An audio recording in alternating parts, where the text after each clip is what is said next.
Saudara-saudari, marilah kita mendengarkan renungan dengan judul Asal-usul Yesus dari mana? Yang berdasarkan pada Injil Yohanes bab 7 ayat 25a, 26b, dan 27. Beberapa orang Yerusalem berkata, "Mungkinkah pemimpin kita benar-benar sudah tahu bahwa ia adalah Kristus? Tetapi tentang orang ini kita tahu dari mana asalnya. Tetapi bila mana Kristus datang, tidak ada seorang pun tahu dari mana asalnya." Dalam nama Bapa dan Putra dan Roh Kudus. Amin. Saudara-saudari terkasih dalam nama Tuhan Yesus Kristus. Pernyataan orang-orang Yahudi di Yerusalem yang saya kutip hari ini sebagaimana diwartakan oleh liturgi gereja, karena mereka melihat fakta bahwa Yesus berbicara dengan leluasa dan mereka tidak mengatakan apa-apa kepadanya. Lalu muncul dalam benak pikiran mereka pertanyaan ini. Mungkinkah pemimpin kita benar-benar sudah tahu bahwa ia adalah Kristus? Kristus artinya Mesias, yaitu Dia yang diurapi oleh Allah sebagai utusannya. Dia adalah sosok yang dinantikan bangsa Israel, dan sepengetahuan mereka, asal-usulnya tidak ada seorang pun yang tahu. Tetapi tentang Yesus mereka tahu bahwa dia berasal dari Nazaret. Dia adalah putra Yusuf, seorang tukang kayu, dan ibunya bernama Maria.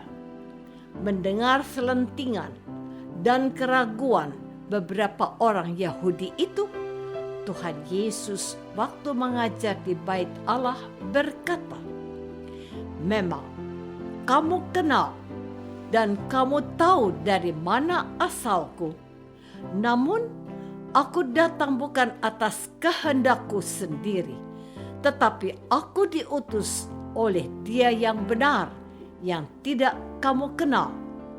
Aku kenal Dia, sebab aku datang dari Dia, dan Dialah yang mengutus aku." Saudara-saudari terkasih, menanggapi wahyuan diri Yesus itu, mereka dan orang Yahudi lainnya berusaha menangkap Dia, tetapi tidak ada seorang pun yang menyentuh Dia, sebab saatnya belum tiba. Namun, kalau kita melanjutkan membaca ayat-ayat selanjutnya, kita mendengar kesaksian orang-orang lain yang mendengar pengajaran Yesus. Kata mereka, apabila Kristus datang, mungkinkah ia akan mengadakan lebih banyak mujizat daripada yang telah diadakan oleh Dia ini? Yang mencintai dan mengagumi Yesus, sesungguhnya sudah ada banyak orang. Mereka mengalami kasih dan kebaikan hatinya, terutama melalui mujizat-mujizat yang telah dibuatnya. Pemimpin mereka saja yang tidak mau bergeming dan mengakui akan kemahakuasaan Yesus yang telah menyatakan dirinya sebagai anak Allah, Mesias yang diutus oleh Allah sendiri. Apapun yang dikerjakan oleh Yesus selalu dicari celahnya oleh pemimpin bangsa Yahudi, orang-orang Farisi, dan ahli-ahli Taurat. Yesus mereka benci karena mereka tidak suka. Saudara-saudari terkasih, polemik dan perbedaan pendapat tentang asal-usul Kristus menjadi salah satu alasan untuk menolak Yesus atau menerimanya. Dan mereka bertanya, apakah akan datang seorang Mesias yang lebih hebat dari Yesus? Sebab ia membuat banyak mujizat. Mereka berkata seperti itu karena mereka sudah mengalami sendiri kebaikan dan kepedulian Yesus kepada mereka.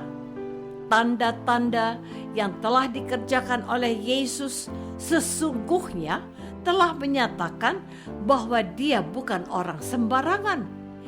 Dia bisa saja seorang nabi, sebab seorang nabi seperti Elisa juga telah menyembuhkan penyakit kusta seorang Syria yang bernama Naaman.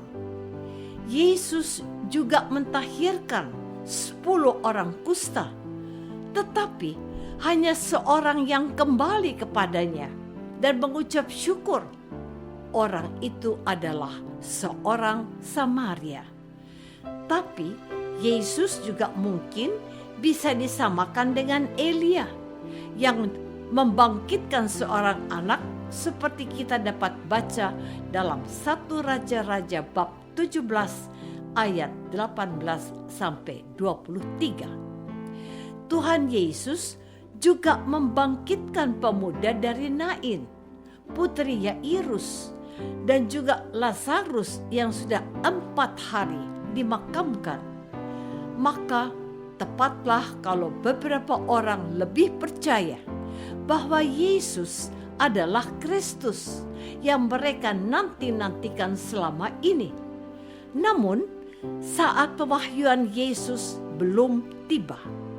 Saat Yesus adalah ketika dia ditinggikan di atas kayu salib dan bangkit dari antara orang mati pada hari ketiga menurut kitab suci.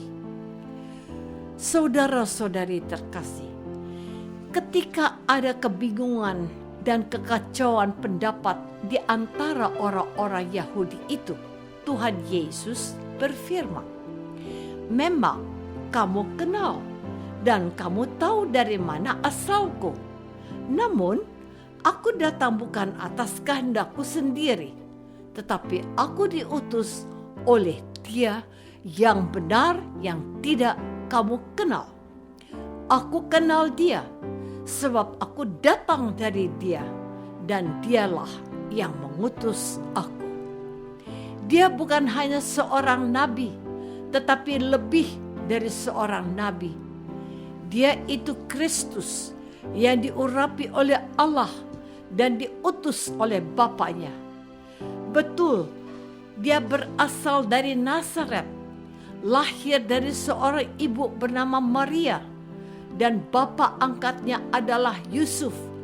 Namun, dia adalah Allah yang menjelma menjadi manusia oleh kuasa Roh Kudus, sehingga dia disebut Yang Kudus, Anak Allah. Lukas bab 1 ayat 35. Allah mengutus anaknya yang tunggal karena Allah mengasihi dunia. Karena begitu besar kasih Allah akan dunia ini, sehingga ia telah mengutus anaknya yang tunggal, supaya setiap orang yang percaya kepadanya tidak binasa, melainkan beroleh hidup yang kekal. Yohanes bab 3 ayat 16. Allah Bapa menghendaki putranya turun ke dunia untuk menyelamatkan mereka dari dosa-dosa mereka dan menghendaki mereka memperoleh hidup yang kekal dalam nama Yesus Kristus, Anak Allah. Sekali lagi, kita diminta oleh Tuhan Yesus untuk mengambil sikap tegas, menerima Dia atau menyalibkan Dia. Kita percaya kepadanya dan kita menerima Dia sebagai anak Allah yang telah menderita, wafat, dan bangkit untuk menebus kita dari segala dosa kita.